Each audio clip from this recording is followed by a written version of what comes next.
Chapter 2. The news of Pearl Harbor seemed to have little effect on Dorset Academy for a few weeks. Then the changes began. Speaking in his most solemn tones at assembly, W. Alcott Needler announced a new program of wartime discipline. He didn't make clear exactly what this would entail beyond an increase in the community service workload, a more austere diet, and the need to black out all windows during air raid drills. But he managed to imbue it with a spirit of sacrifice. Our nation is at war, he said, and we will conduct ourselves accordingly. The alumni news column of the Dorset Chronicle became filled to overflowing with reports of military assignments, and soon there was even a death. Someone from the class of '38 had been killed in the Pacific. Harold "Choppy" Tyler, the athletic director, designed and built what he insisted on calling a commando course in the woods behind the refectory. It was finished by early spring, and everyone in the 3 upper forms was required to go through it once a day. First, you dropped into a chin-deep foxhole and had to scramble out. Then came a high wooden wall that you had to scale. Some boys went over it easily. Others had to hang trembling by the hands or armpits until they managed to work 1 foot over the top. Still others sneaked around it when Choppy wasn't looking. There were ropes to climb and parallel bars to negotiate, and at the end there was a low tunnel roofed with chicken wire that you had to crawl through like a snake. Choppy Tyler would stand near the starting line, a short, massive, humorless man described as muscle-bound by the boys, and blow his whistle to send them off 2 at a time. Between heats, with the whistle silent on its thong against his sweatshirt, he would cup both hands to his mouth and call things like, "You kids think this is rough? Wait till you get into the Army." Robert Driscoll, the assistant English master and school disciplinarian, would sometimes come out and stand beside him to watch the boys go through the course. "Think they're getting the hang of it, Chop?" he asked one afternoon. "Some of them are," Tyler said. "A few of them are, but most of them are still goofing off." "Well, it's bound to take a little time." Except that his eyes looked startled when he took off his glasses. Everything about Robert Driscoll suggested balance.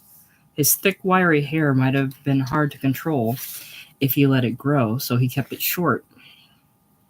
His lean face was broad in the jaw, and his mouth gave shape to the quality of fairness. A prep school teacher was all he had ever wanted to be. The ambition had come to him during his own student days at Deerfield, where he'd set 2 records in track that remained unbroken to this day. And it hadn't wavered at Tufts. He had started his career in a small New Jersey school that went under in the Depression. Then he'd had to sell insurance for a living until 1937, when he heard that a new man named Needler was hiring a new staff at a place called Dorset Academy. Needler was said to be the 4th headmaster in 12 years. That didn't sound too good. But other things about the school were promising, or at least challenging. Besides, what did he have to lose? He had lost nothing, and it seemed to him now that he'd gained a great deal.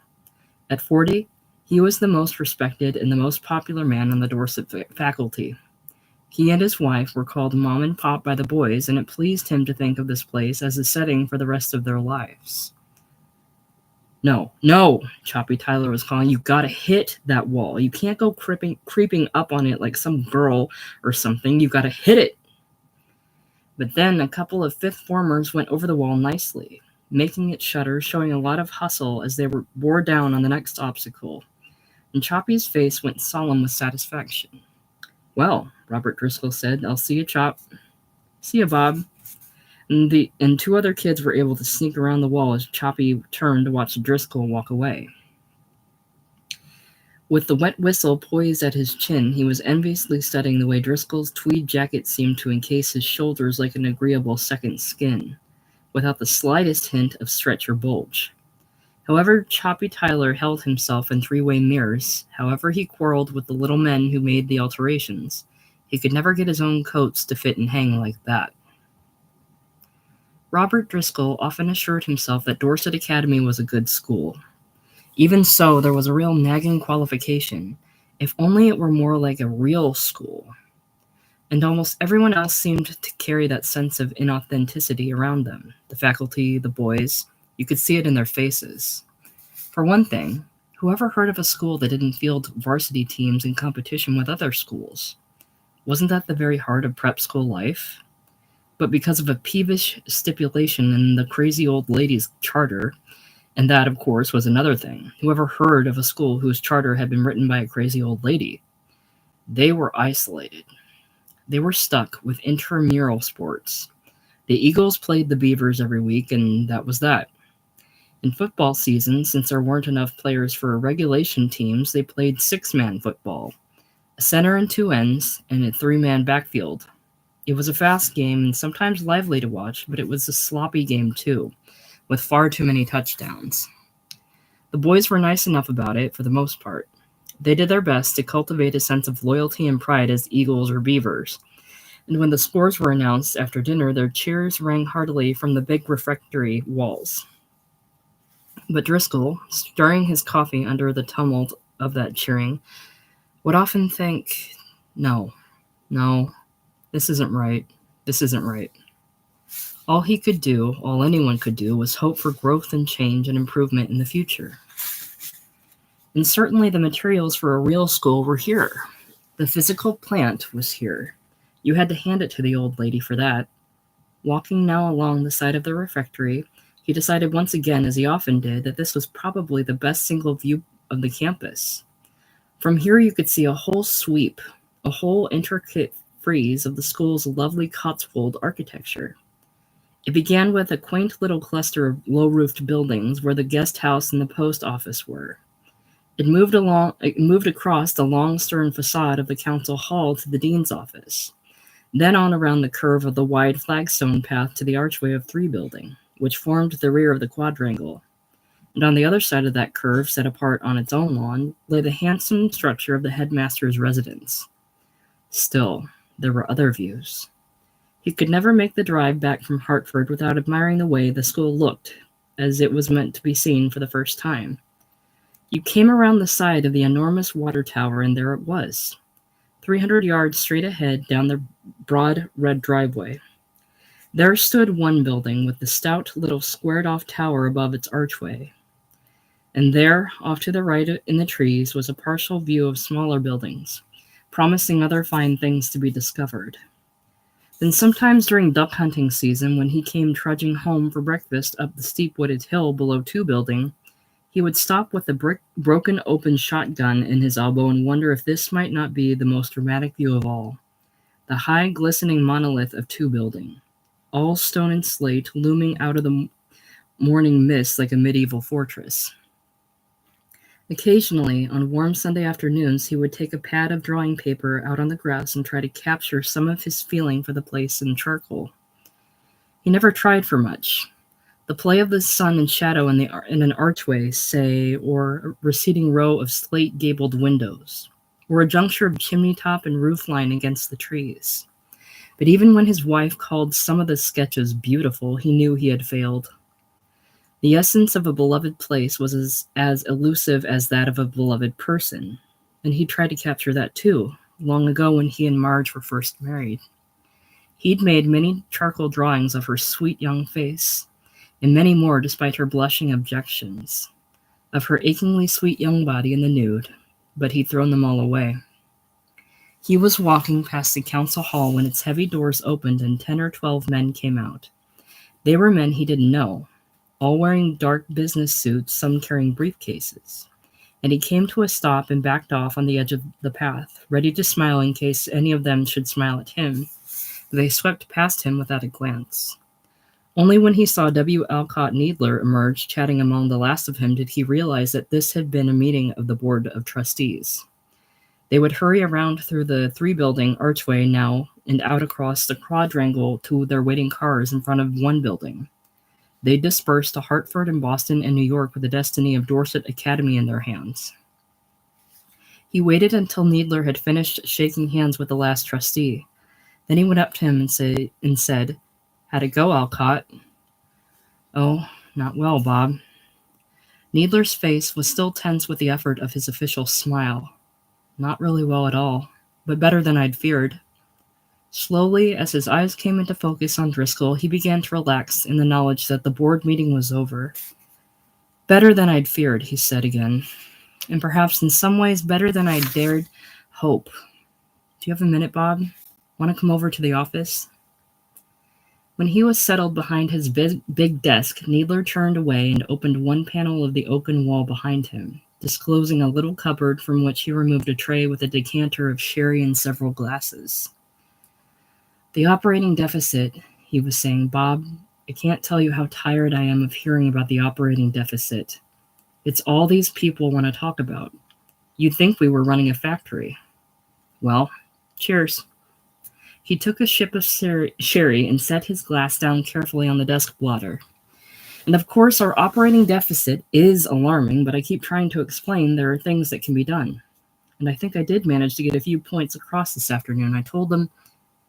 With the sherry warm and pleasant on his tongue, Driscoll sat back and let the words drift past his hearing.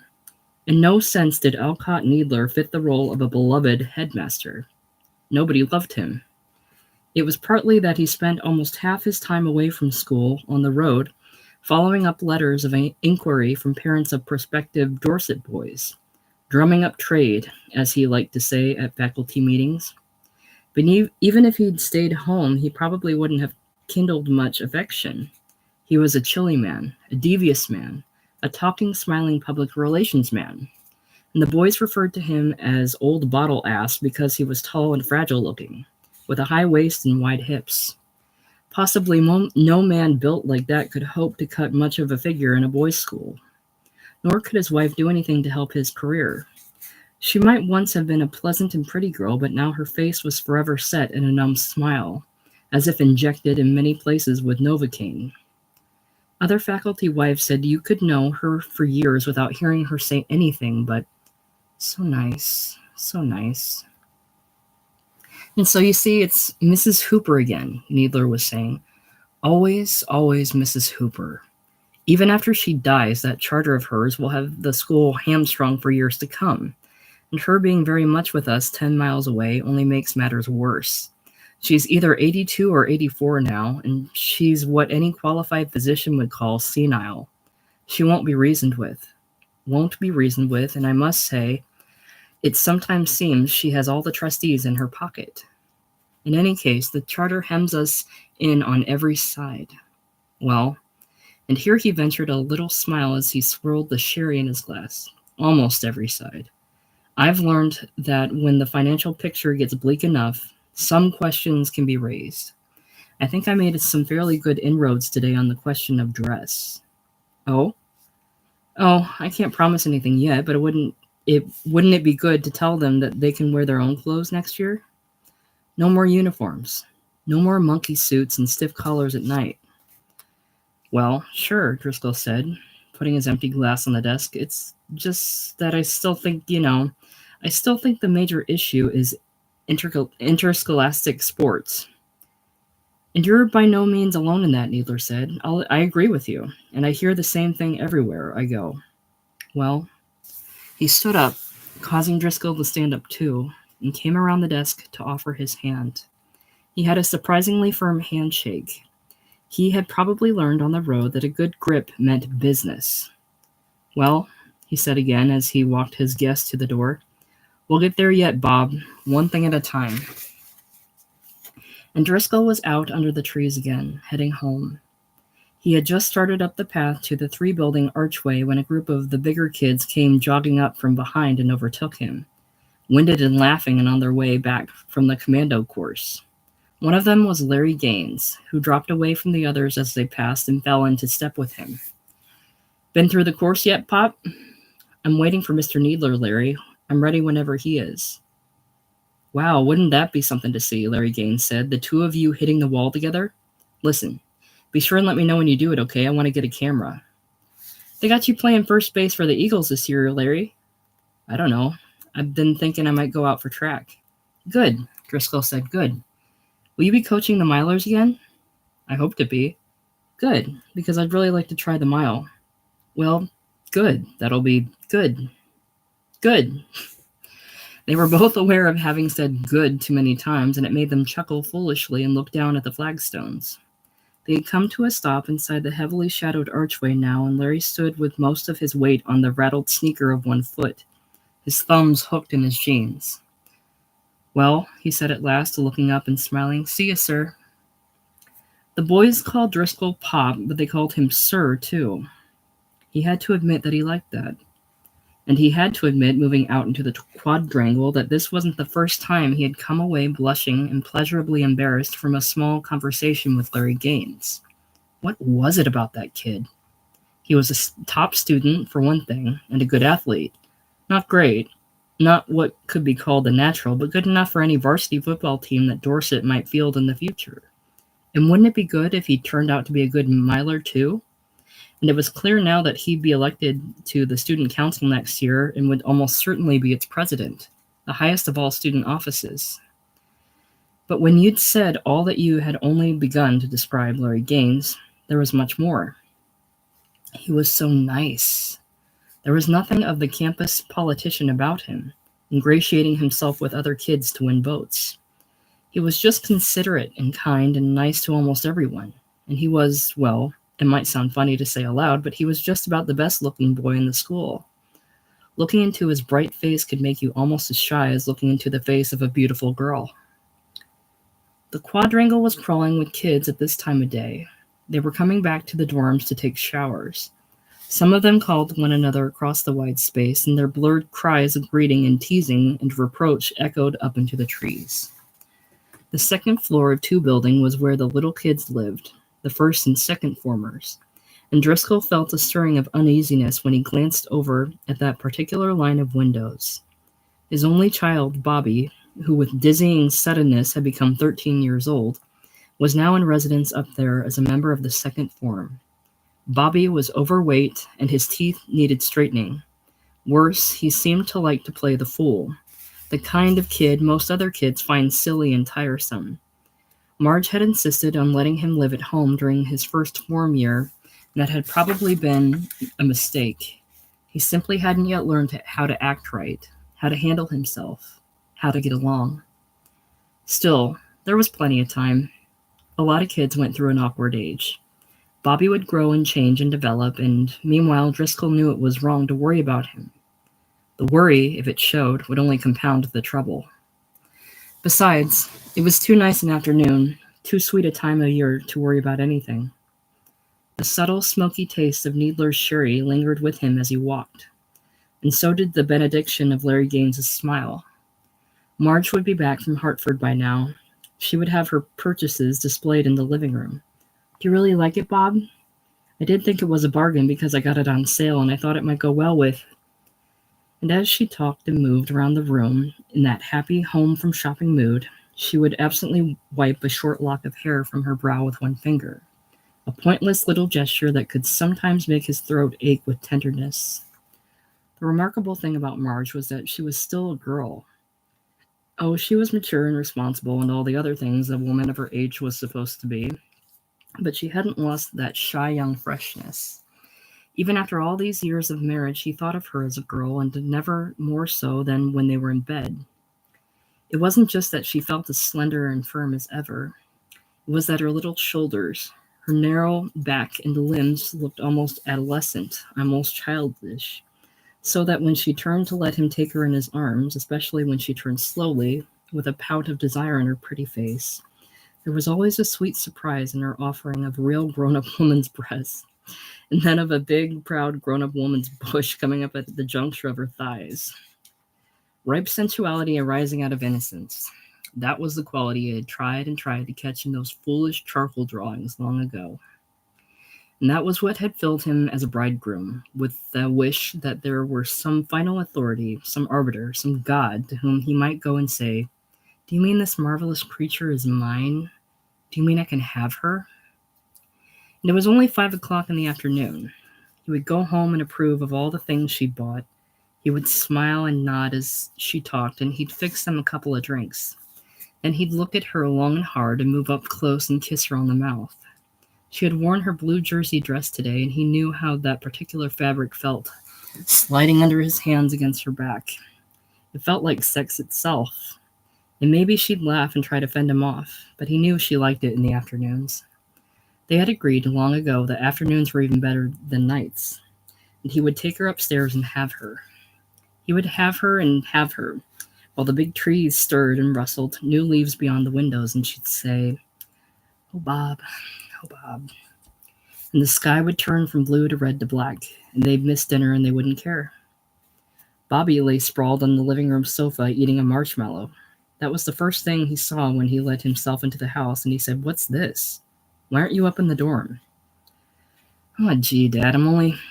"And don't give me all gee, Dad," Driscoll said. The harshness of his own voice surprised him, but he couldn't stop.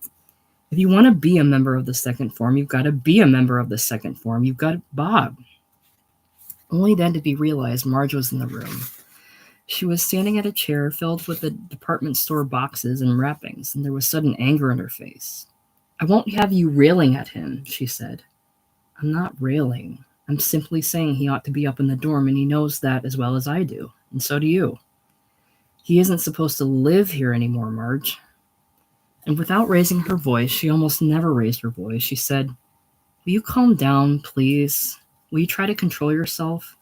He came over because I asked him to, so he could try on the jeans and sweatshirts I bought him in town. Now, don't you feel foolish?" He did. He certainly did, and there was no way to laugh it off. But he wasn't quite ready to apologize either, so all he said was, "Okay, okay." After a while, he said, "Any mail?" "Nothing much. It's there on the table." There were only bills and a magazine, but fingering through them gave him something to do. Sometimes, trying to see his son as others did, Driscoll was encouraged to believe that Bobby wasn't really fat, that the teeth in the braces didn't really spoil his mouth, that his face showed signs of intelligence and humor and manliness.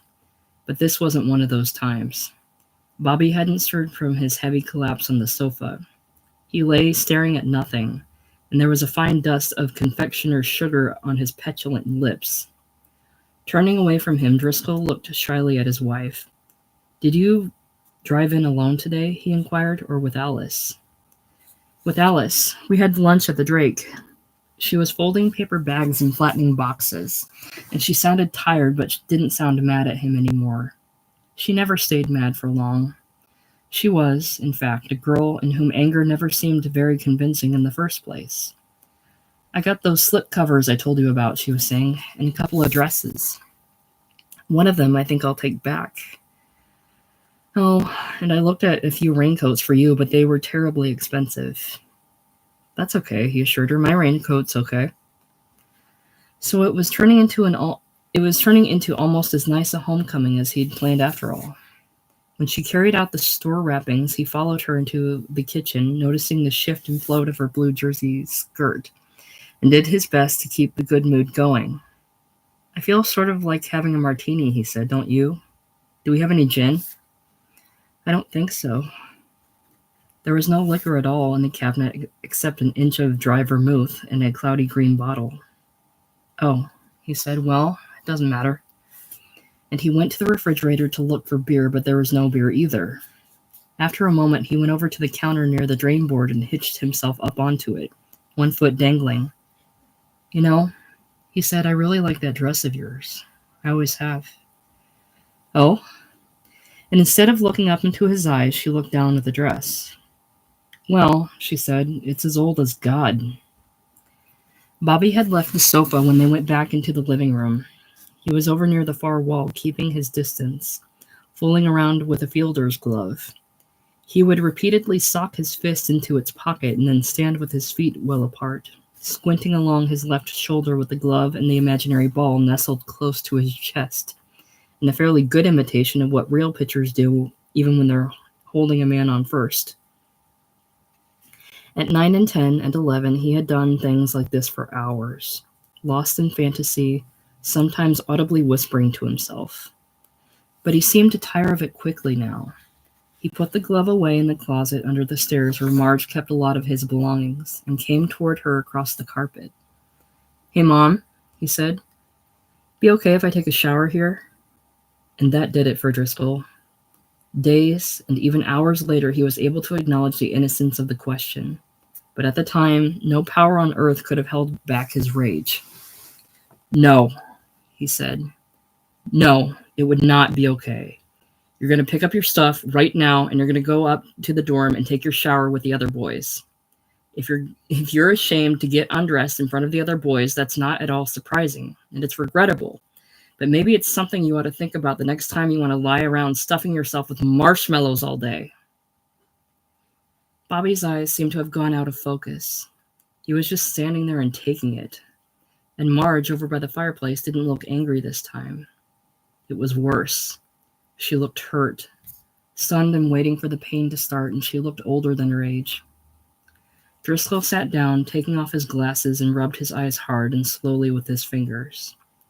After a while, he said, "I'm sorry, Marge," but she didn't say anything. With the new jeans and sweatshirts folded over his arm, Bobby walked to the front door. When he opened it, Driscoll called softly, "Bobby?" The boy turned back, but they didn't quite look at each other. "I'm sorry, son," Driscoll said. Much later that night, when he left the house carrying a flashlight in one hand and a clipboard in the other to make his rounds, Driscoll was able to assure himself that it hadn't been too bad. He had managed to make it up with Marge, not in the way he would have liked to, but they'd had what he considered a good talk. The only unfortunate part had been at the end, when she'd said she was too tired to wait up for him. "Oh, how come?" "What do you mean, how come? I'm tired, that's all." Things would be all right in the morning, he was certain of that, and time would settle it all out. There was rarely anything out of the ordinary to be dealt with on his nightly rounds. He would proceed counterclockwise around the quadrangle, and at each stairway landing a dorm inspector would be waiting to say, "Everything okay, Pop?" or "Everything okay, sir?" Some of them were more reliable than others. He never felt wholly comfortable with Mackenzie, for instance, on the second floor 3 building. There was something a little shifty about Mackenzie's face, suggesting that perhaps he shouldn't have been appointed a dorm inspector in the first place. But in general, the rounds were a time of peace and satisfaction. And that was the way it went tonight. Everything was so thoroughly okay in all the dorms that he found himself standing for a long time around the 4-building archway, fiddling with his flashlight, wondering how best to kill the hour or two before he could sleep. Only half of 4 buildings' dormitory space was used for that purpose. The school hadn't yet achieved a large enough enrollment to fill it, but now the other half had come to serve as quarters for the kitchen help, since the gasoline shortage made it no longer possible to bring them out from Hartford and back each day. There were 6 or 8 of them, gaunt, solitary-looking men in stained white cotton. They were at work before anyone else was up in the morning, but you could see them walking home at dusk, one at a time, slow with fatigue, cupping roll-your-own Bull Durham cigarettes in their hands. Driscoll had been a little uneasy about this 4-building arrangement at first. Boys did tend to romanticize the lives of characters like that, and the uneasiness must have been general, because the barracks were sealed off from the rest of the school with heavy plywood partitions and locks, but nobody needed to have worried. The boys behaved as if the kitchen help didn't exist, and the kitchen help kept entirely to themselves. It occurred to Driscoll to wonder sometimes what they must think of this place as they sat hunched in their underwear on their bunks upstairs, looking out over the quadrangle, putting themselves to sleep with bottles of cheap wine in paper bags. Well, the world was funny. Nobody had ever said it wasn't. And he was walking again now, beginning to feel a nice tingle of expectation, because he had decided it wasn't too late to drop in on the Drapers for a drink. By daylight, the sandy area out of behind 4 building was the only drab part of campus. Crazy old Mrs. Hooper had originally planned on a school twice this size, and partial foundations had been laid for a second quadrangle that would have stood there. They were like long, low ruins of an ancient place, those unfinished foundations. They jarred your sense of symmetry. They cluttered the view on your way to the infirmary, or over to the science building in the Drapers' house. And at night, if you weren't careful, you could stumble over the masonry. In the distance, the Drapers' kitchen windows blazed with light. Good, they were up. And for a few moments, Driscoll allowed his thoughts to dwell on what he planned to do in school tomorrow. "Oh, it's Tommy this and Tommy that," he recited just under his breath as he walked. "And Tommy stay inside, or Tommy stay outside. But it's special train for Atkins's when the troop ships on the tide." He had taken his fifth form class through any number of English poets this year, starting with Donne. All fall and winter they had drowsed in the tedium of verse that took an effort of will to read, let alone to understand. But now it was spring. They were well into the 19th century, and tomorrow he would introduce them to Kipling. Then it's Tommy this and Tommy that, and Tommy ow's your soul. But it's thin red line of arrows when the drums begin to roll. He knew they'd like it. Oh, bless their hearts, he knew they'd like it, and he knew they'd like the way he read it aloud. It was more than a little appropriate for them, too. Their own troop ships would be on the tide soon enough. The drums were beginning to roll for them now. Jack Draper was sitting alone at the bright kitchen table. Driscoll saw that through the panes of the kitchen door as he rang the bell. Then he saw him look up and smile and go through the slow procedure of getting to his feet and coming forward. "Hello, Bob," he said. "Good to see you. Come on in." "I know it's late," Driscoll said. "I just thought I'd drop by in case you were still up." "Alice in bed?" "No, she's out," Draper said. "Pull up a chair. Here, let me get you a drink." It soon became clear as Driscoll took small sips of the powerful highball set before him that Draper must have been boozing here for some time.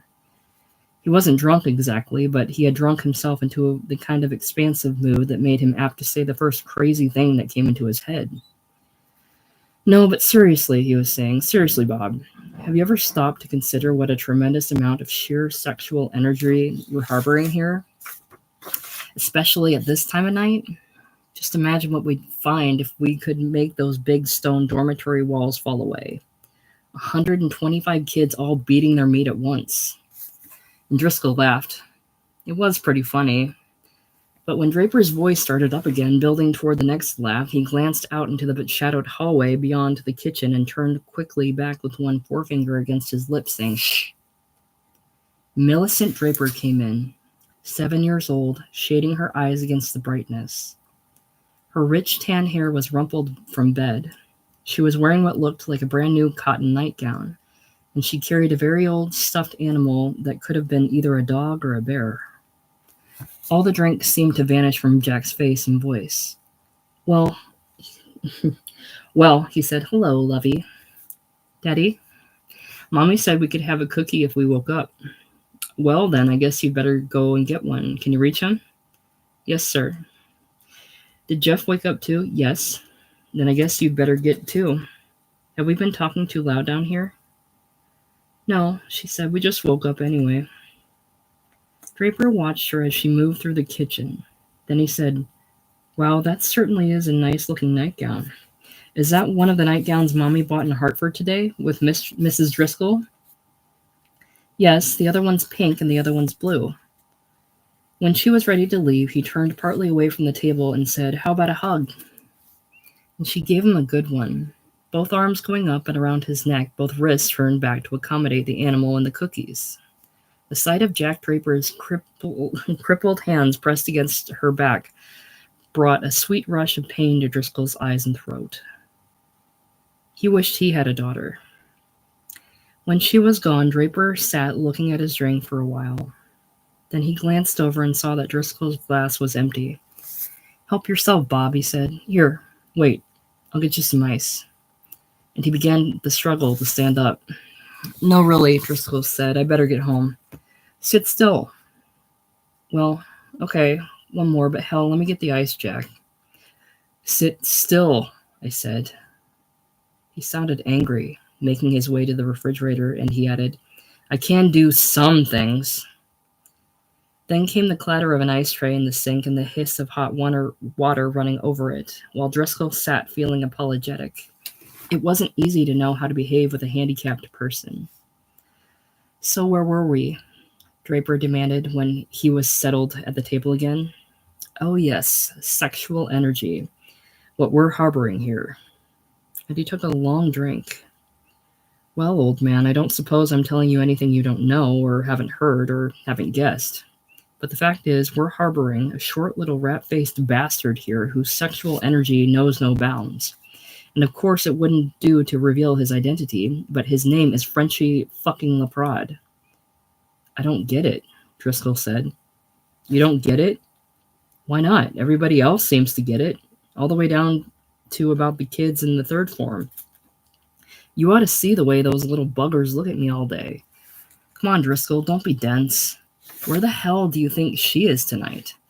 Where do you think she's been damn near every night since way back last spring when I was too dumb to know what the hell was going on? It broke over Driscoll in little waves of incredulity. Alice Draper? Frenchy Leprod? And then the worst thing was that he didn't know what to say. He was afraid he might be blushing. Well, Jack, he said at last, I had no idea you were going through something like this. And Draper looked wretched now, probably hating himself for having divulged it. Yeah, well, it hasn't been very jolly, he said. Sometimes I think I'd rather be dead. You don't mean that. You know you don't mean that. When he'd first met the Drapers, Driscoll had performed a secret little arithmetic problem in his head. And now he did it again just to make sure. Jack had been stricken with polio when he was 29, the year after his marriage. He was 38 now. Millicent was 7 and Jeff was 5, and that proved the disease hadn't affected his reproductive system. Then he was confronted by what seemed a significant moral question. Should he tell Marge about this? And he had just resolved that he wouldn't. A thing like this was much better kept to himself. When it occurred to him that Marge might already know. She and Alice could easily have discussed it at length on those drives into Hartford, or over their chicken salad at the Drake Hotel. And maybe Marge had decided to keep it from him. Well, but why would she want to do that? Listen, Jack, he said, leaning across the table, and he would have clasped Draper's arm if he hadn't been afraid to find out how thin it was. Listen, I don't understand women any better than you do, but you can't let yourself go to pieces over this. You've got to take care of yourself. That's the main thing now. You've got to take care of yourself. Thanks, old friend, Draper said in a flat voice, but you're missing the point. I've been taking exquisitely good care of myself for years. All cripples do. Dining tables occupied only half the refectory. The other half, the far end of it, was used as the assembly area. Every day, at the chime of a small table bell after the lunch dishes were cleared away, the entire student body and faculty would rise and move, heavy with food, to the rows of folding steel chairs that stood facing the speaker's podium against the far wall. The faculty sat in the rear, and the boys were ranked ahead of them from the sixth form down, with the little kids in front. Needler always made the day's announcements when he was home. Any of several other masters took over when he was gone, and he liked to make a little drama out of them. He would start off with unimportant things and save the big stuff for the end. When there wasn't any big stuff, which was most of the time, he would contrive to give his final announcement the sound of something more important than it was. Sometimes, too, as a change of pace, he would have some comic item for last, though he usually spoiled those jokes by telegraphing them with a sly little smile. From his bearing at the podium one Monday in April, as he neared the climax of his performance, everyone could tell it was the most ordinary of days. There would be no big stuff, no funny stuff, probably nothing even Needler could dramatize. 3 weeks ago, he said, I announced a contest for essays under the general title America at War, to be judged by Dr. Stone, for which first prize would be appointment to the editorial staff of the Dorset Chronicle. The results of that contest are now final, and I have the names of the winners here. First prize has been awarded to William Grove of the fourth form. The applause was only mild, but it struck William Grove as astonishing that there should be any applause at all. He sat hunched in his chair, determined not to smile or to turn either right or left, and he was so concerned with his own appearance that he didn't catch the names of the second and third prize winners, though he noticed they were both in the higher forms. When he got up and faced the aisle to file out with the rest of the audience, he found he had developed a strange new ability to see himself whole, from the outside as if through a movie camera 20 feet away. He could observe all his gestures, the drawing back of his coat for the placing of one hand in his pocket, the slight straightening of his spine and lifting of his chin, and the movie camera went right along with him, back through the refectory and out into the sunshine.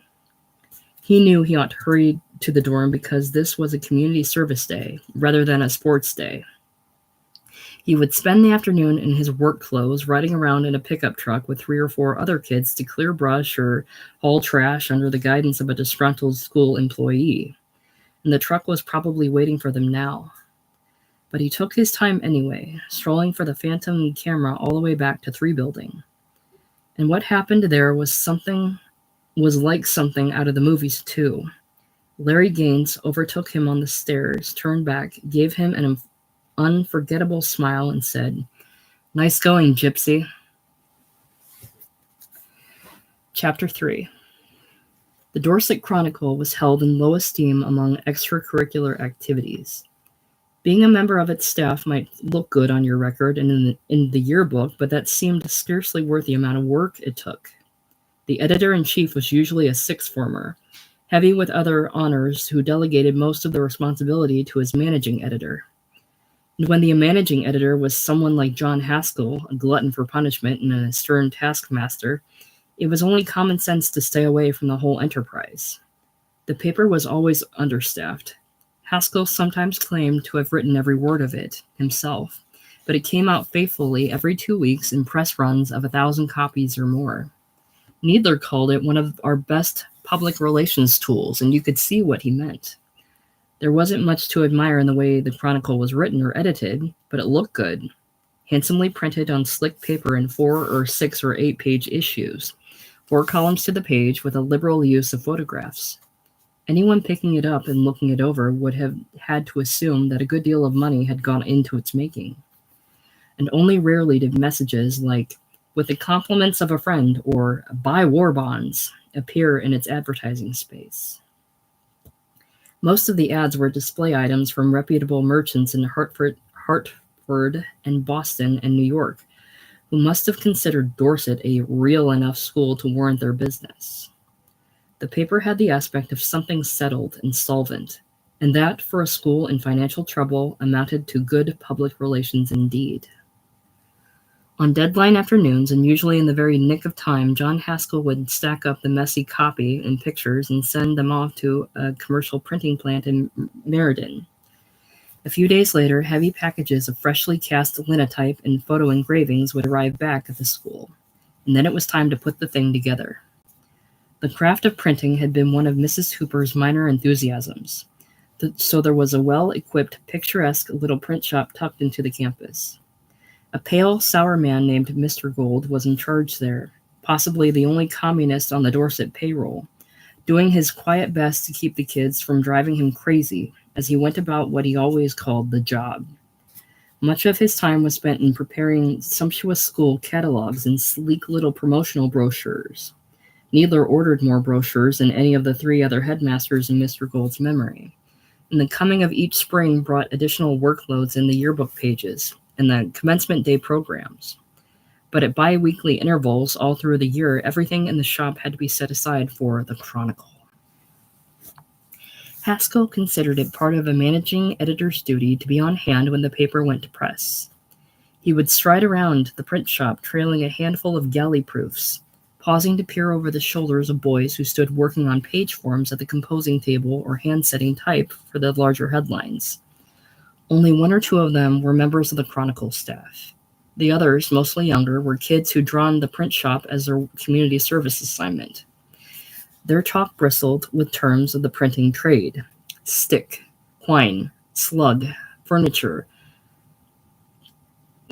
carting out, as if an effort to convince themselves they were really journeyman printers and not schoolboys at all. "Hey, I need more furniture," one of them said one afternoon. "Need more what?" Haskell inquired. "Furniture." "What's that?" And wholly unaware that he was being kidded, speaking as patiently as if Haskell were an apprentice in the shop, The boy explained what furniture was, while Haskell listened and nodded with a straight face. Afterwards, Haskell ventured with a conspiratorial wink at Mr. Gould, who had heard it all, and Mr. Gould allowed himself a qualified smile as he bent over his own part of the job again. Mr. Gould despised all Dorset boys on principle. Rich, spoiled little snot-noses.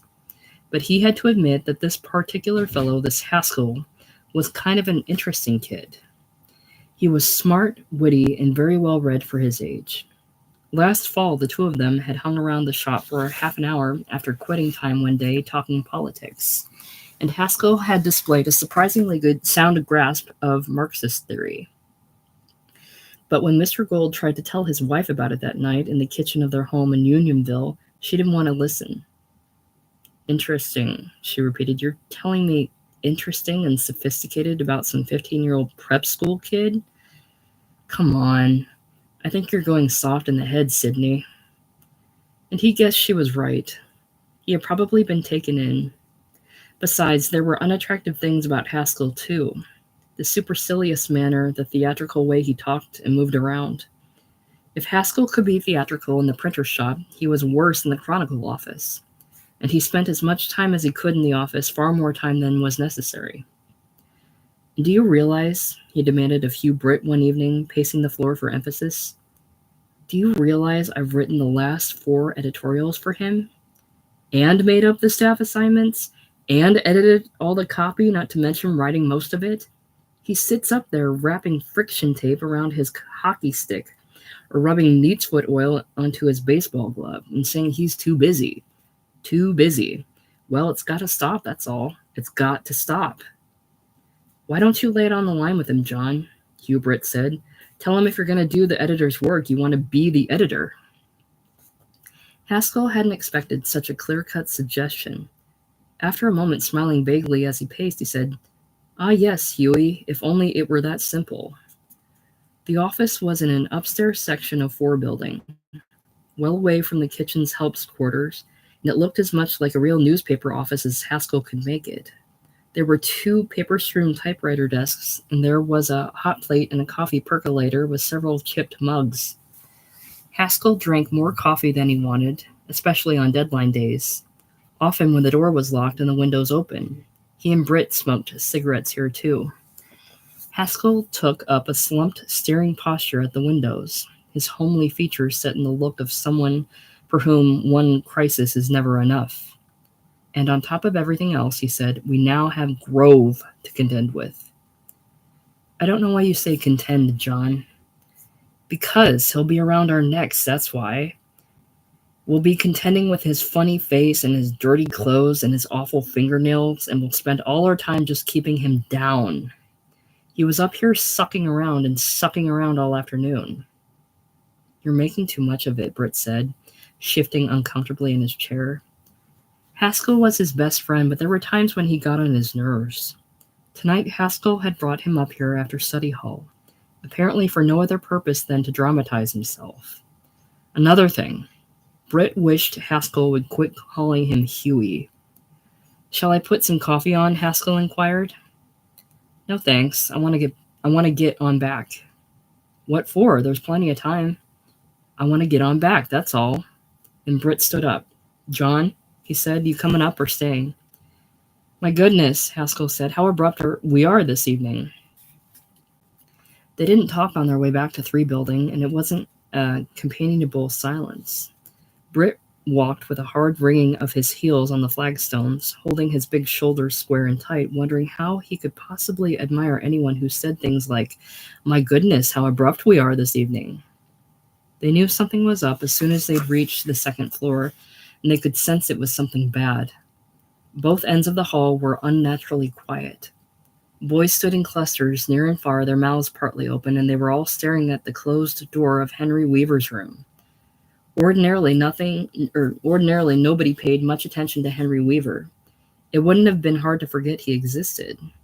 He was big and muscular and mild, a good soccer player, a pleasant, smiling fellow who had no friends.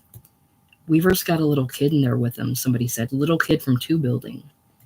Then Pete Giroux went with a bar of soap in his hand and wrote "Homo" across Weaver's door. All the dormitory doors were made of dark wood, finely and deeply grooved. It would be impossible to wash the lettering out of those grooves. A plainly legible ghost of it would be there next year, when somebody else moved into the room. It would be there forever unless workmen came and replaced the door. "Come on out of there, Weaver," Pete Drew called like a cop in the movies, "or we're coming in to get you." Another boy was crouched and working with a jackknife at the wooden bolt of the door. It opened suddenly and very briefly, just enough to let the little kid out into the hall. He stood there blinking in his rumpled dinner clothes, trying to look as if he didn't know what this was all about. He was 12 or 13. Haskell knew the names and faces of everyone from his work on the Chronicle, identified him as Dwight Reeves of the first form. "All right," Drew told him, "get your ass out of here, punk, fast." Then they concentrated on getting Henry Weaver, though there was no clear plan for what to do when they got him. The jackknife couldn't pick the bolt open when Weaver's hands were holding it shut, so they fell back on other tactics. Somebody came from the shower room with a water-filled condom and shoved the bulging, wobbling thing over the transom into Weaver's room, where it fell and burst with a heavy splash. Soon a chant went up from the crowd, quietly at first, and then louder. "Homo, homo, homo." Weaver was evidently trying to outlast them, to stick it out until lights, when they'd all have to disperse. And he might have made it, except that Steve Mackenzie came strolling lazily into the hall and said, "What the hell's going on?" When he'd heard the news, he went up very close to Weaver's door and said, "Weaver, I guess you know that if I report this, you'll be expelled tomorrow. Now, I want you to come on out of there." And Weaver came out. He looked terrible, and the worst part was that he was smiling. Pete Drew took the scruff of his neck in one hand and the seat of his pants in the other. They frog-marched him down to the shower room, pushed him fully dressed into a cold shower, and held him there for a long time. He smiled under the water, too, and all the way back to his room, where he closed and bolted his door again. "And so ends another night of fun and frolic in the dorm," Haskell said to Britt, who wasn't listening. 2 new boys had come to the second floor of 3 building in January, and by now it was clear how they were turning out. One of them, Jim Pomeroy, was small and trim and athletic, so it had been assumed at once that he'd be a neat companion for Terry Flynn. Pomeroy was in the 4th form, as befitted his age, but apart from that, he and Flynn seemed to have everything in common. They even looked something alike, except that Flynn was blonde and Pomeroy dark. Pomeroy had muscle definition, too. On spring afternoons, they would jog and sprint around the big lawn in front of one building until dusk, expertly and gracefully passing a football back and forth. 2 peppy little Irish-American guys without a care in the world. It soon developed, too, that Pomeroy was sophisticated. He knew a lot about girls and could talk about them without seeming to boast. This might tend to make some of his listeners withdraw in an envious, embarrassed silence after a while, but it went over very well with others, and especially with Steve Mackenzie. There was nothing Mackenzie liked better than talking about girls. Almost every night after lights and after Mr. Driscoll's rounds, he and several others would drop into Pomeroy's or Flynn's room, and the sounds of their murmuring and lewd laughter would float down the hall for hours. The other new boy was tall and slim with a strikingly handsome face, a bad complexion, and the unfortunate name of Pierre Van Loon. From the very beginning, he'd made the mistake of talking too much, and the further mistake of talking about boring things. He would tell in painstaking detail the plots of rocket ship stories from Astounding Science Fiction magazine, or relate with wonderment his father's adventures as an artillery officer in the First World War. At other times, he could be found in one of the toilet stalls with his pants around his ankles, sitting much longer than necessary in the smell of his own excrement and wholly absorbed in a comic book. Pierre Van Loon tried hanging around with Lear and Jennings for a while until they grew impatient with him. Then he drifted down among the less popular.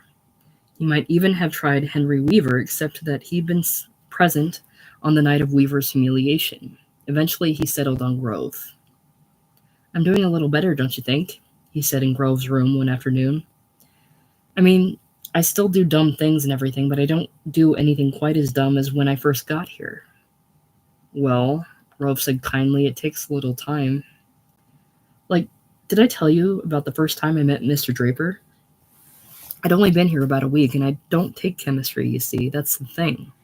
If I took chemistry, I'd have known him. Anyway, he came walking toward me in the, what do you call it, the quadrangle, and he was sort of smiling at me. That's the thing. If he hadn't been smiling, I wouldn't have said it. So I smiled right back and I said, "What's the matter, sir? Got a stone in your shoe?" "Oh, so what did he say?" "Oh, he was very nice about it. He just said, 'No, I've had polio.'" And then of course I spent about a half an hour apologizing, and he kept saying it was all right, but still, boy, wow, Jesus. Well, those things happen. What have you got there, Grove? Is that English or history? Just something for the Chronicle. Oh yeah? You really put a lot of work in on that, don't you? Know something? That's something I'd like to do too. Well, you'd have to wait till next year now, then you could sign up for it. I see. Well, I wouldn't want to do the serious stuff or anything, but I could do the funny stuff. You going someplace? Just to take this over to Haskell. Mind if I come along? Well, Grove said, the thing is I have to talk to Haskell about this, you see. And he got out of there fast before Van Loon could say anything else. Even for a chronic loser like William Grove, some guys were a little hard to take. The door of the Chronicle office was locked. He had to knock and announce his name before being allowed inside, where Haskell and Britt were smoking cigarettes. "Well, Willie Grove," Haskell said, "what have you brought us this time?" He took Grove's manuscript and dropped it on the desk after a cursory glance. Then he went on pacing the floor. He was wearing his suit coat like a cloak, the empty sleeves dangling. "Sit down, Grove," he said. "We're in a mood of celebration today. A sad day in some ways, but essentially a day of brave beginnings. Our leader has stepped aside." "Oh?" Grove said. "So does that mean you're the editor now?" "It does indeed. There won't be any formal announcement, of course, but for anyone who's interested, the old masthead will carry the news in our very next issue. And our good friend Huey here is now managing editor. I only hope he enjoys it more than I did." "Well, that's good," Grove said. "Congratulations." "Ah, Willie, I knew I could count on you to say precisely the right thing. Cigarette?" Grove had smoked 2 cigarettes in his life, and they both made him sick. "No thanks," he said, and hoped Haskell wouldn't press him. "I've been meaning to tell you, Grove," Haskell said, "how much we've enjoyed your stories. They've needed scarcely any work at all. Also, I'm delighted that you cut and cleaned your fingernails. You're almost human now." "Hey, John," Britt said, "where'd you get this phony way of talking anyway? All this plum in your mouth stuff. Because, I mean, it's really getting to be a pain in the ass." "Is this a faculty meeting or what?" Myra Stone inquired of her husband as he prepared to leave the house. "No," he said, "just something I want to see Needler about." Can't you even tell me what it is?" "Well, I think I'd rather not, dear. It's about one of them boys. It's about one of the boys, and you're friendly with a good many of them." "Oh, Edgar, honestly, you and your secrets, you make me so tired." "You make me tired too, Myra, but somehow we get along." She followed him as far as the front door. "Will you be back by 5? Because Edith said she'd call at 5. Don't you even care about your daughter?" "All I care about is myself," he said. "Everybody knows that." "Think you're so funny, don't you?" "Well, you're not funny at all. You're remote, and you're distant, and you're cold. You're cold." When he'd gone, she walked the floor for a long time with one hand at her forehead. She might have cried, except that it almost never occurred to her to cry when she was alone. "Sorry to drop in on you this way, Alcott," Stone said. "Not at all. A little sherry?" "No, thanks." And as he closed the sherry cupboard, Needler tried to compose a sentence in his mind. "If it's a question of money, Edgar, there's no reason why we can't get together on a satisfactory..." The trouble with such a sentence was that it wouldn't be true. Stone was the highest paid man on the staff, and any further raise would break the bank. Still, they couldn't afford to lose him. He was their only Harvard graduate and one of their only 2 PhDs. It's about one of the boys, Stone began, and Needler felt his lungs loosen in relief. It's Haskell, in the 4th form. I think he may be heading for some sort of nervous or emotional. Well, these things aren't easy to assess, but he shows signs of being disturbed. Needler said. Well, the last time Haskell's name came up, I remember you described him as brilliant. I don't think I said that, Alcott. I think I said precocious. He's always tended to show off in class. He doesn't just talk, he holds forth. But lately he's begun holding forth in a very elevated style, and sometimes I can't make sense of it. And it's the same in his written work, pages and pages. I tried to have a talk with him after class today, and I couldn't seem to hold his attention. Needler was nodding slowly and steadily to show that he understood. Well, he said at last, I know John's been under pressure from overwork on the school paper. And then, of course, he's always been a high-strung boy and something of an eccentric. There's a rather bizarre family situation and so on. In any case, bizarre in what way? Well, the parents were divorced long ago. The mother's since been married and divorced 2 or possibly 3 more times. She now lives with a young man who runs a riding stable over here in Glastonbury. But the point is, a good many of the boys come from troubled homes, Edgar, and I'm sure you know that we have to allow a certain leeway in our judgments. I didn't mean to be making a judgment, Alcott, Stone said. I simply meant, well, for one thing, I wanted to ask if the infirmary has access to a psychiatrist. Oh, I expect something of that sort could be arranged if necessary. Yes, Needler said, but he was beginning to be impatient. This, after all, was Edgar Stone's first year here. New masters often tended to expect a school full of frightened little conformists. It took a while to understand Dorset Academy. In any case, I'm glad you stopped by, Edgar, he said. I'll have a talk with him tomorrow.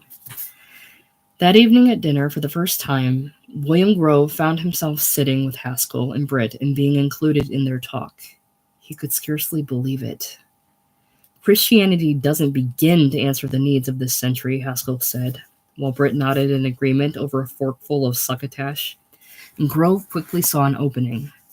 That's why we have Marx and Freud, I guess, he said, not at all sure if that it wasn't something he'd read in Time magazine.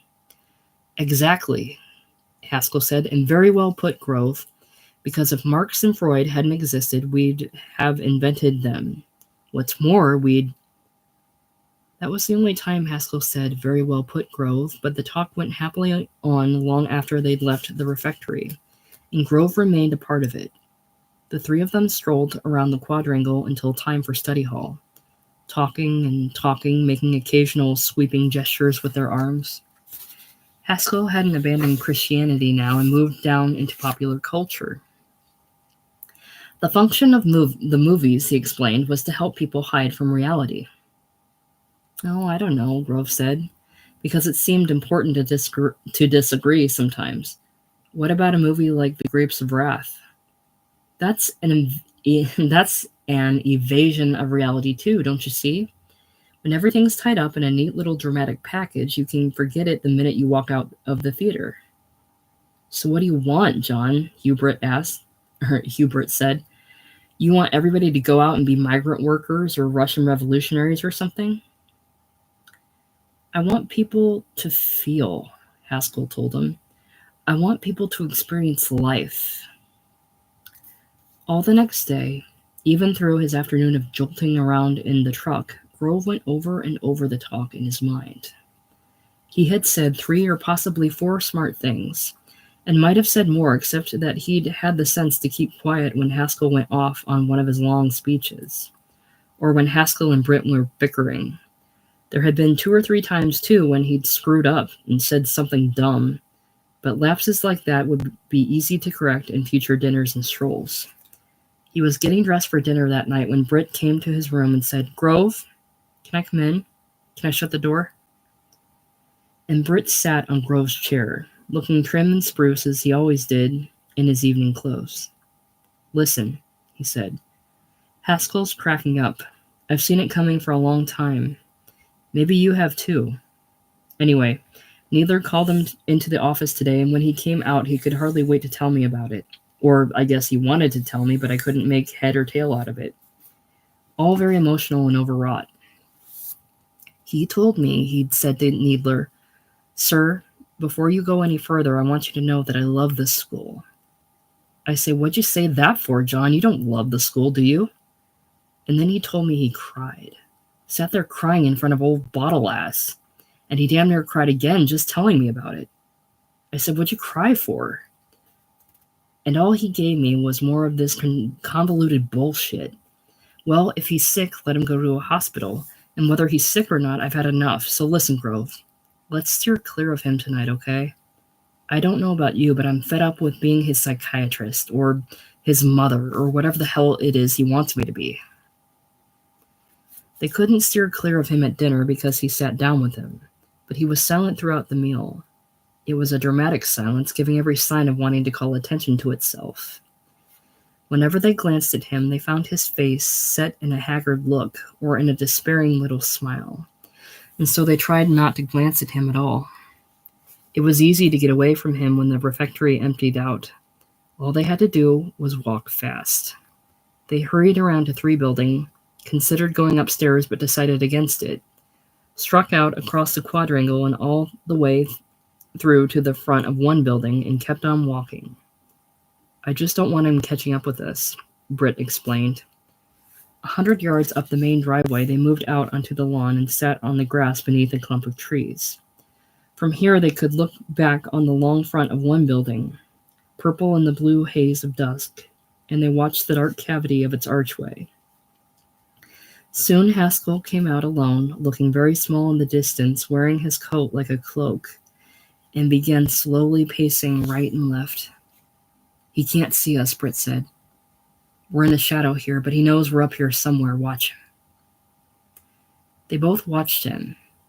Britt plucked a blade of grass and chewed it for a while, then spat it out with more force than necessary. He's waiting for us to go down to him," he said. "Well, let him wait. Let him wait." "John Paul?" Alice Draper inquired later that night. "If I ask you something, will you promise to tell me the truth?" "Of course."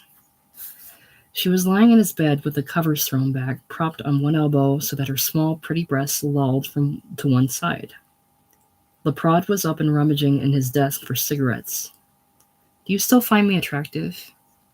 "What a foolish question," he said. Then he straightened up from the desk and turned to face her with a smile intended to be both reassuring and devilish. "You ought to know better than that, Alice." And that was certainly true. If he didn't still find her attractive, why had he failed to break off with her last fall? "Well," she said, "I know you like to have sex with me," and "to have sex with" always struck him as one of the more barbarous of American idioms, but he let it pass. "It's just that I don't think you'd really care very much if I stopped coming over here. You just have one of the infirmary nurses or something." "Both the infirmary nurses are lesbians, and they have each other," he said. "I thought everybody knew that." "Oh, that's nonsense. The younger one has Paul, what's his name, the art teacher. I thought everybody knew that. Anyway, the point is you want me to tell you that I love you," he said, moving toward the bed. "Well, that's easy. I love you." And for the moment, at least, it was easy indeed. He was looking at her long thighs, one partly covering the other, and at her knees. Some women's knees had bulky caps. Others had thick crescents of gristle on the insides. But Alice Draper's were perfect. They were narrow, precise little skull-shaped formations, faintly blue or yellow tinted according to their degree of flexion. They looked delicious. He was moving his lips and tongue around one of them now, while the other shyly waited for attention at his cheek. Then his mouth went on up the inside of one warm thigh, which came apart from the other and opened for him. "What's that?" she cried, going suddenly stiff. "What's what?" "That light. There was a streak of light across the wall." "Oh, it's only Bob Driscoll with his silly flashlight. You know, he goes past here every night." "Well, but it wasn't just going past. It was like someone trying to look in." Don't be silly, Alice. Nobody could see through those curtains. Are you sure? Of course I'm sure. Will you please try to relax? Alone on the second floor landing of 3 building, Steve Mackenzie stood slumped and waiting with his fingers in his hip pockets. His big face looked righteous. When the wavering beam of Driscoll's flashlight came up the stairwell, he was ready for it. Sir, Haskell's not here, he reported. Oh, Driscoll said. Any idea where he is? No, sir. I saw him in study hall, but not since then. And when Driscoll had gone, Mackenzie felt a pleasant sense of having done the right thing. If it had been Terry Flynn or Jim Pomeroy, or even Lyra Jennings, he would have covered for them. Those guys would only have been up to some devilment, and could always be counted on to look out for him as well as for themselves. But where was the percentage in sticking your neck out for a creep like Haskell? And did you say to keep an eye on him, Alcott? Robert Driscoll said in Needler's living room. So I thought you'd want to know about this. I've looked everywhere. Needler, roused from bed and wearing a surprisingly cheap-looking bathrobe and pajamas, rubbed his face. I knew I shouldn't have let him leave the office alone today, he said. I should have taken him over to the infirmary, if nothing else. Well, what now? Should we call the family first or the police? Police first, I guess, Driscoll said. No, wait, Bob. He's probably only trying to get home. Glastonbury isn't far. Let's start over there, and I imagine we'll find him walking along the road. Give me 5 minutes to get dressed. And they set out in Needler's car on a white Connecticut highway under a full moon. Dense black masses of trees sped away on either side of their headlights. There were no other cars on the road. Driscoll rode in silence. He was reasonably sure that in a real school there wouldn't be situations like this. Well, it's only 3 or 4 more miles, Needler said at the wheel. This is very distressing. And then the headlights picked him out. A small figure trudging along the right-hand side of the road, wearing what looked like a short cloak, turning as the car approached to raise one thumb in a hitchhiker's appeal. Needler brought the car to a stop and switched on the ceiling light to let Haskell see who they were. Oh my God, Mr. Needler, he said. Mr. Driscoll, this is... God, His eyes were round and there were black ridges of dust-caked spit on his lips. He had removed his stiff collar and tie, but the tiny knob of his gold collar button gleamed in the moonlight. Any cop for miles around would have spotted him as a Dorset boy. Get in, John, Needler said. All we want to do is take you home. Sir, I'm not going back to school, and that's final. That's final. I didn't mean school, John. I meant home. That's probably best now, don't you think? Haskell took 3 steps backwards onto the shoulder of the road and stood glaring at them, giving a little toss of his head to show how ludicrous all this was. So now I've been expelled. Driscoll sighed and said, Oh, Lord. Then he got out of the car, leaving the door open, and climbed into the back seat. Come on, Haskell, he said. Let's quit fooling around. You right up front. It took a few more minutes of trying to reason with him, but he came along. They made another stop at a telephone booth where Needler called Haskell's mother, remembering just in time that she preferred to be called Mrs. Atwood, the name of her second or third husband. Then they found their way to a modest white house among many trees. They were greeted by a man of 28 or 30, handsome enough to be a romantic actor whose name was lost in the mumbled introductions and who looked a little lost himself as he ushered them into the living room. Mrs. Atwood will be right down, he said. Can I get you something? Oh, no thanks, Needler said, settling himself in an upholstered chair. Driscoll, who had chosen a straight chair as if to prove his readiness to leave at any moment, was looking around the room in mild surprise. He would have thought most Dorset boys came from wealthier homes than this. Well, the young man said to Haskell, how you doing, buddy? And he looked embarrassed as soon as he'd said it, even before Haskell fixed him with a wan little smile of disdain. It was clear that how you doing, buddy, was the young man's standard salutation for this strange, homely boy, this 16-year-old intellectual who could never be wholly relied on to stay out of sight. As far as you're concerned, Haskell told him carefully, giving full weight to each word, I'm fine. The young man strolled over to the foot of the stairs as if that might bring Mrs. Atwood down sooner. He was graceful in his uneasiness, standing with his thumbs in the pockets of his western jeans studying the carpet. When she did come down, Driscoll couldn't take his eyes off her. She wasn't exactly pretty. There was too much of Haskell in her face for that, but she was as regal as the leading actress in some Broadway play of which he'd seen only still photographs. And she seemed to smolder as she walked. She went first to her son and told him he looked dreadful. Then she turned to the young man and said, "Evan, why don't you and John go out onto the porch so I can talk to these gentlemen alone?" It seemed to be the last thing either of them wanted to do, but they went. Apparently, she was accustomed to having her way. "Could we start at the beginning, please, Mr. Needler?" she said, and she seated herself in a way that emphasized the swing and rustle of her full skirt. "Can you tell me what's been going on in that romantic-looking little school of yours?" Needler cleared his throat. "Well, John's been under a good deal of pressure lately, Mrs. Atwood," he began, "and he's always been a high-strung boy, as you know. I'm not a physician, but I understand that sometimes the nerves reach a kind of crisis point, and then it's advisable to seek therapeutic help." The talk went on for perhaps another 20 minutes, and Driscoll contributed nothing to it. This was Needler's baby. Let Needler handle it. Besides, it was too late at night for being helpful in anything, let alone in something he didn't understand. He wanted to go home and sleep. Then suddenly Mrs. Atwood got up, piqued by something Needler had said, something Driscoll hadn't even caught, and walked away to the mantelpiece, where she rolled to face him again. "It strikes me, Mr. Needler," she said, "that you people run a pretty funny school. What do you do to the kids there? What do they do to each other? I send you a great deal of money to prepare my son for college, and he comes home looking crucified, and all you can do is sit around making little innuendos about my private life." "I was aware of no innuendos, Mrs. Atwood," Needler said, blushing. "I certainly meant nothing of the sort, and I—" "Oh, come off it, Needler." She snatched up a cigarette and lighted it swiftly.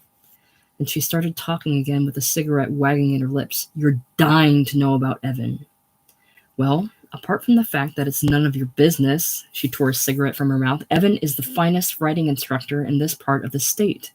He and I are partners in what happens to be an excellent stable, and I imagine we bring in a great deal more care and professionalism to our work than you do to yours." They were all on their feet now. "Mrs. Atwood," Needler said, "I hope you'll understand that I thank you for bringing my son home," she said, "and beyond that, thank you for nothing. Thank you for nothing at all." When she switched on the porch light for them, it disclosed Evan seated alone at one end of the long porch and Haskell at the other. Neither of them got up to say goodnight. In the car going back to school, Needler said, "I don't see what more we could have done." "No," Driscoll said. They were both silent for a few miles until Needler started to talk in a rambling way about values.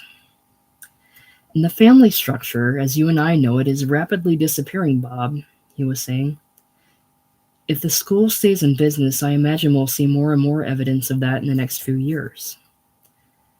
"Yeah," Driscoll said, and at least 2 more miles went by before he said, "Alcott? How do you mean, if the school stays in business?"